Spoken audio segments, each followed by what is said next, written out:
Hello guys, welcome back to episode 19 of What If Civilization Started Over.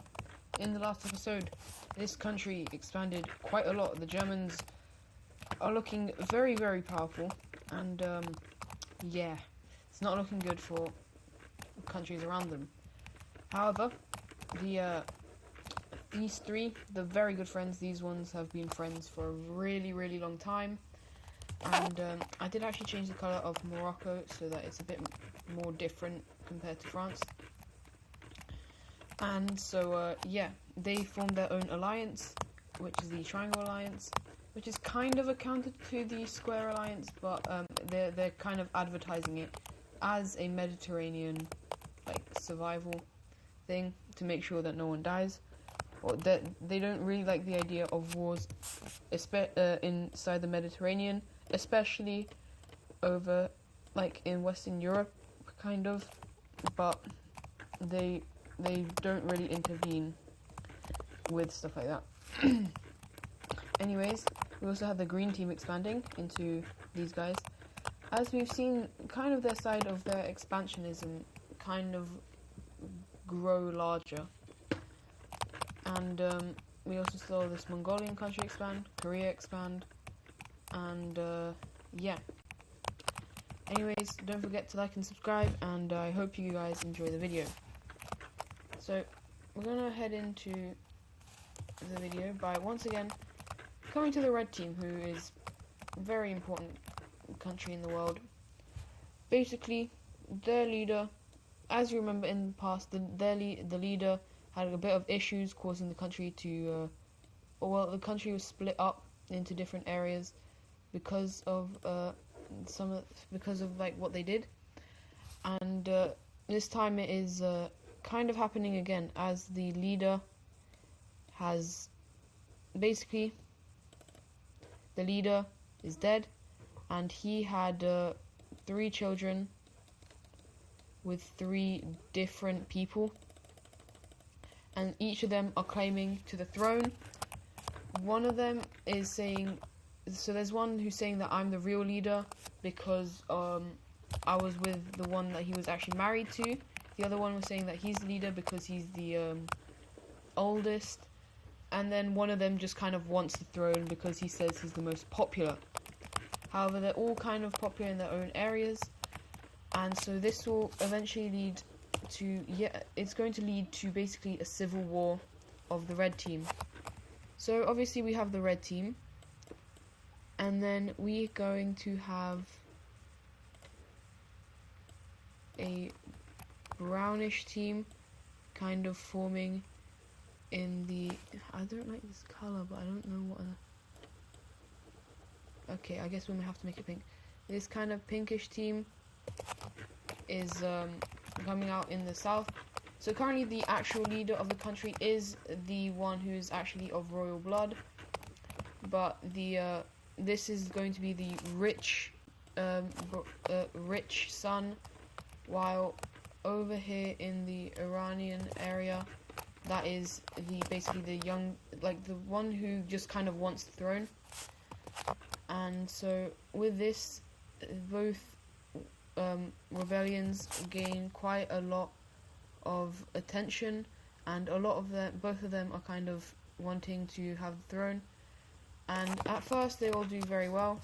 However, the red team does get a couple of victories, especially up here in the Caspian area against the Iranians, as well as kind of over here they managed to push them out. However, something weird is happening with this one, as it seems to be having a lot of support from this country and this country. Now, the red team is not surprised that the yellow team is helping. However, they are surprised that these guys are helping, as they did help them in their War of Independence. But this country has started to become, basically the leader really wants his religion to expand. And so, yeah, these guys aren't really following by the religion, while he just mainly doesn't like the red team because they are very much not with that religion. And so this means that the pink team is going to gain quite a lot of stuff, and also as he's the oldest, a lot of other people think he should be the heir to the throne. And then we also have over here the return of the Caucasian country, as a lot of the people there still haven't really accepted that they're part of the red team. And so with this, they kind of leave, but the red team still kind of doesn't recognize it. And then one final country does break away, and that is kind of, once again, the light blue country is back for the multiple time, and they're going to start expanding quite well as well, as the blue team over here is even picking up traction, and eventually they meet up with the coast over here, cutting them off, and the red team is going to have to surrender over to all of these countries. And so let's go to the provinces there to figure out how it's going to look. So the first country that is going to get its independence is the Caucasian country, and because of, they are actually going to probably gain a bit more land than what they had before, just because they've been fighting, they had to fight for their independence, so they're not going to let the red team get away with it very easily, and they're going to take a decent amount of land. I actually might be giving them less. It's fine, we'll give them a bit more down here in the south. And so eventually the pink team is back. Now it's a lot weaker of a pink team, so that's why I'm just going to say that it's a lot weaker, and so that's why it's a lot smaller as well.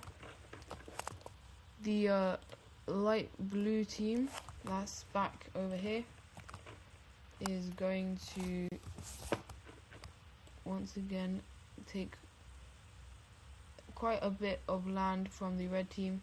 They are kind of like an immortal enemy who the red team keeps killing, but for some reason they just keep coming back. Oh my days. And so this country is going to look like that.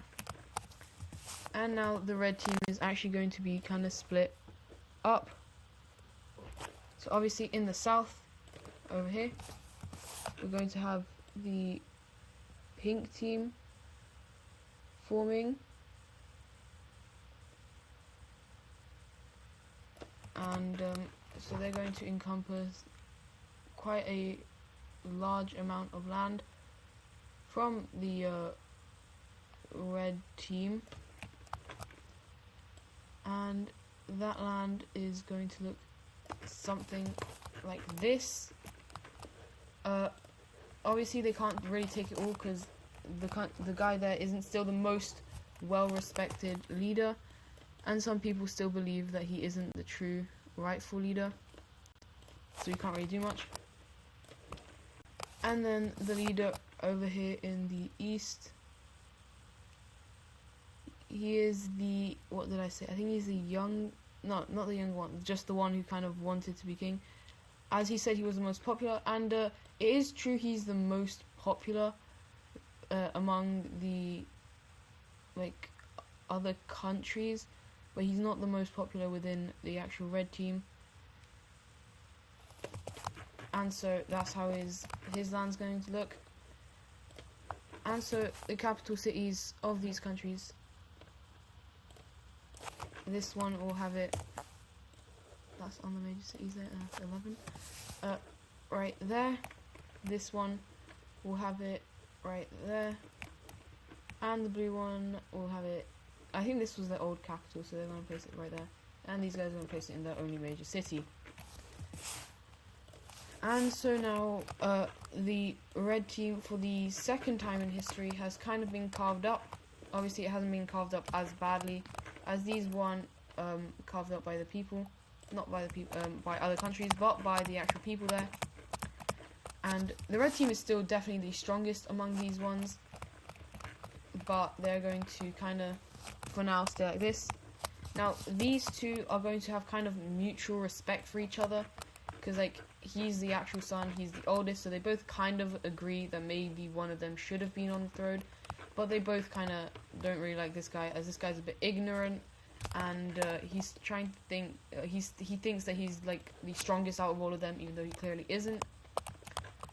And with this, even though the orange team is actually kind of liking him for kind of beating the red team, he's going to start invading into the orange team, and he gets kicked back immediately.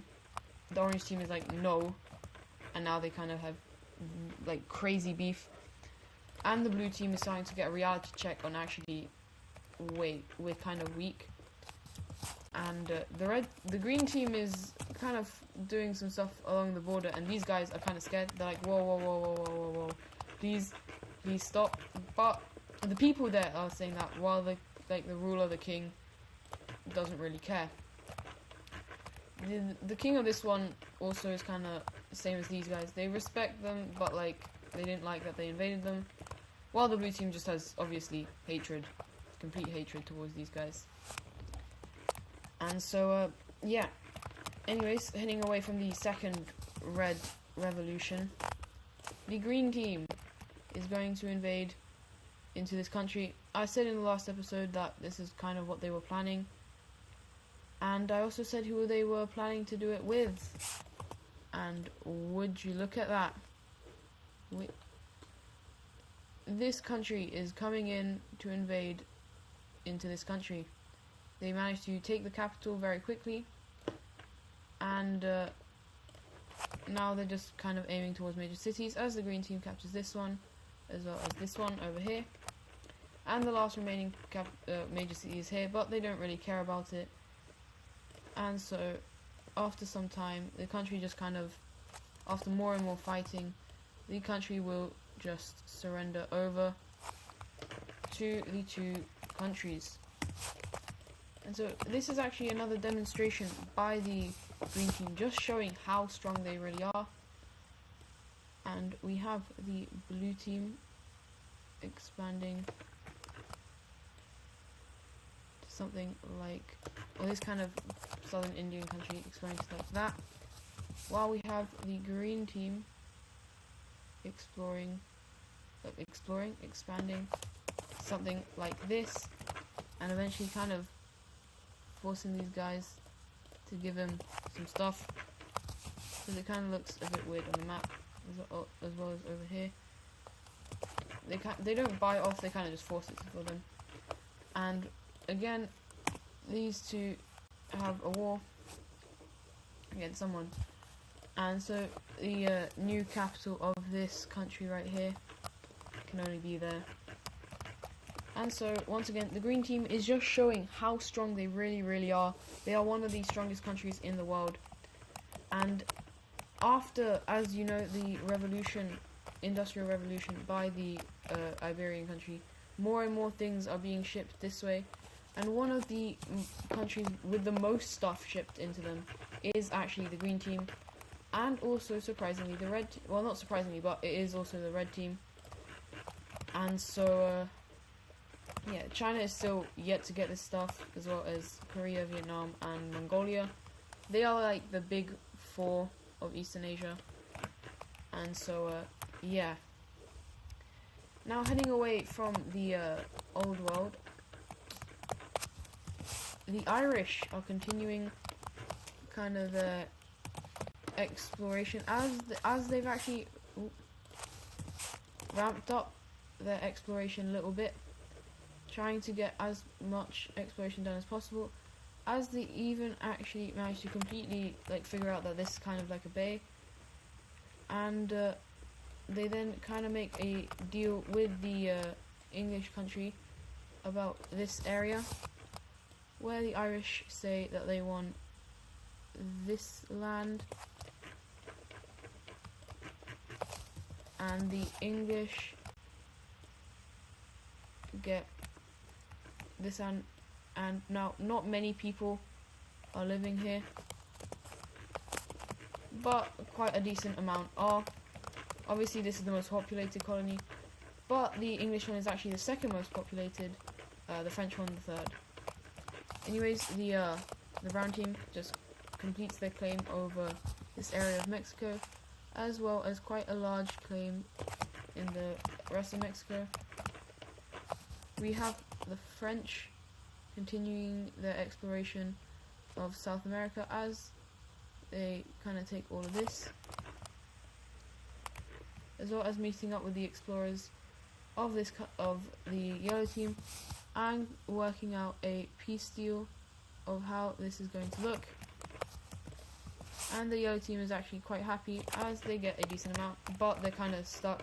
Not stuck, but they don't really want to expand, as they really can't. They are for a colonizing country, they are quite weak. And yeah. And as I said, these guys don't really expand their colony much. Oh, they don't expand it at all. And yeah. However, a new country has actually landed in the west of America, and that country, it has kind of sent their navy this way, see what's out there, and it actually starts off as an exploration or a shipment towards the Philippines, but after it gets derailed, the Chinese boats make a landing up over here in kind of Alaska. As they go around the coast, the Chinese are kind of surprised by this, and they don't really even know that they are kind of here. But the people there stay loyal to the Chinese country, and basically they set up the first colony by someone in Asia. And so that's how the colony looks. It's not very big, as they aren't getting much funding, but it's going to probably get a little bit bigger. Anyways, I nearly forgot this, but we're going to do the basically daily Iceland update as the old yellow, you know, the new Yellow Team that kind of just appeared, is gone. And well, this one right here, the East rebels, and yeah, well, somehow they all still have major cities within them. Yeah, that's going to be the daily Iceland update.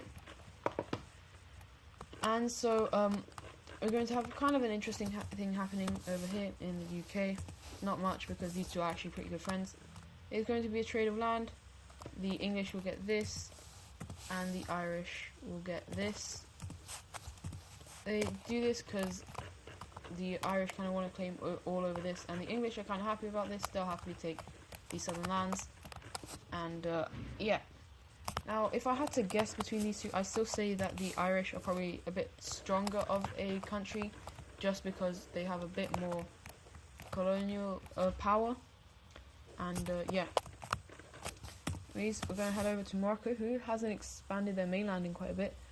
So that's what they're about to do. They expand their mainland quite a bit, almost something like this. And we actually then have kind of some people from the south of this country breaking away, and they say they're going to kind of roam the desert.